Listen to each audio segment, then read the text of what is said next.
80 లక్షల 79 లక్షల చిల్లర పన్నులకి 5 సార్లు టెండర్లు పిలిచినప్పటికీ ఎవరూ ముందుకు రాలేదు అధ్యక్ష. అంటే పరిస్థితి రాజకీయాలు మాట్లాడదలుచుకోలేదు, కానీ గతంలో కాంట్రాక్ట్ పనులు చేయడానికి ముందుకు రాకపోవడానికి కారణం మీకు అందరికీ తెలుసు అధ్యక్ష, బిల్లులు చెల్లించకపోవడం అనేది.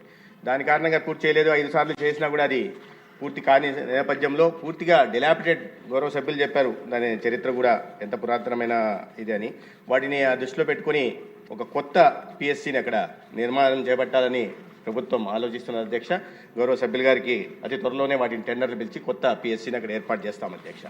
అయితే వారు దాని సిఎస్సి అప్గ్రేడేషన్ గురించి మాట్లాడారు. అయితే 9 కిలోమీటర్ల ఆసుపత్రికి సంబంధించిన వరకు జిల్లా ఈ బార్డర్లు దానికి దీనికి సంబంధం లేదు అధ్యక్ష. ఎక్కడైనా వైద్యం అందడానికి అవకాశం ఉంది.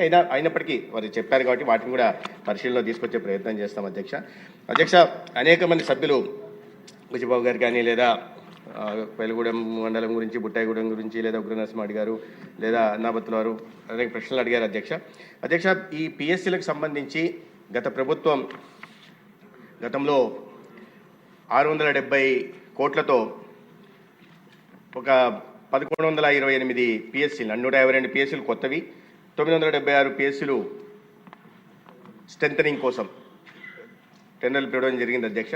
అయితే ఈ 4 సంవత్సరాలు 2020లో పిలిస్తే 4 సంవత్సరాల్లో మొత్తం పెట్టిన ఖర్చు 426 కోట్లు అధ్యక్ష.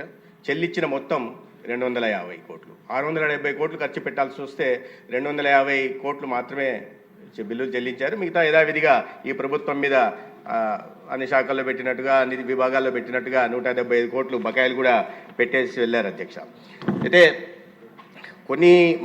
ఒక 88 కేసులు ప్రధానంగా పిఎస్సీలు కొత్తగా నిర్మించాలని తలపెట్టారు అధ్యక్ష. దానికి 3 సార్లు 2021లో ఒకసారి జీవో ఇచ్చారు. మళ్ళా వాటిని కంటిన్యూ చేస్తూ 2022లో మరోసారి జీవో ఇచ్చారు.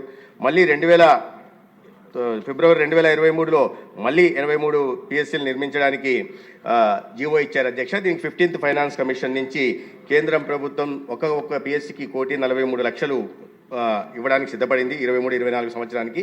అయితే 21 నుంచి 23 దాకా ప్రతి సంవత్సరం అదే మళ్ళా కొత్తగా నిర్మిస్తామని చెప్పి జీవోలు ఇవ్వడం జరిగింది. మీకు తెలుసు అధ్యక్ష, ఒక సినిమాలో ఒక డైలాగ్ ఉంటుంది, చెయ్యాలి చెల్లికి పెళ్ళి మళ్ళీ మళ్ళీ అన్న చందంగా వీడికి మళ్ళీ జీవోలు ఇవ్వడం, కొత్తగా నిర్మిస్తామని చెప్పడం తప్ప చేసింది ఏం లేదు అధ్యక్ష.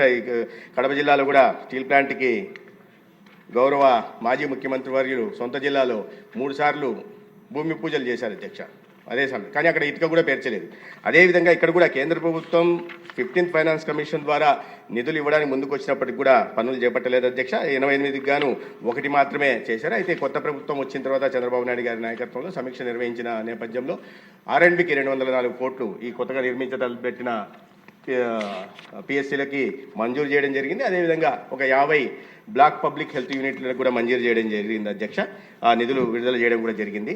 అయితే బాబు గారు చెప్పారు పిఎస్సీ పనితీరు. నేను చెప్పినట్టుగా అనేక చేపట్టారు, కానీ పనులైతే చేపట్టారు స్ట్రెంథనింగ్ గురించి, కానీ అది జరగలేదు అధ్యక్ష. నాడు నేడు కింద చాలా వరకు అసంపూర్తిగా మిగిలిపోయి ఉన్నాయి కాబట్టి వాటి మీద సమీక్ష నిర్వహిస్తున్నాం.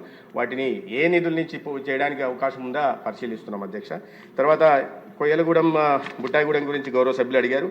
ఒక 5 మల్టీ స్పెషాలిటీ హాస్పిటల్ని ఈ గిరిజన ప్రాంతాల్లో బుట్టాయిగూడెం కానీ, లేదా పార్వతీపురం కానీ, లేదా రంపచోడవరం కానీ, డోర్నాల కానీ 100 బెడ్ మల్టీ స్పెషాలిటీ హాస్పిటల్ని నిర్మిస్తున్నాం అధ్యక్ష. తొందరలోనే వాటికి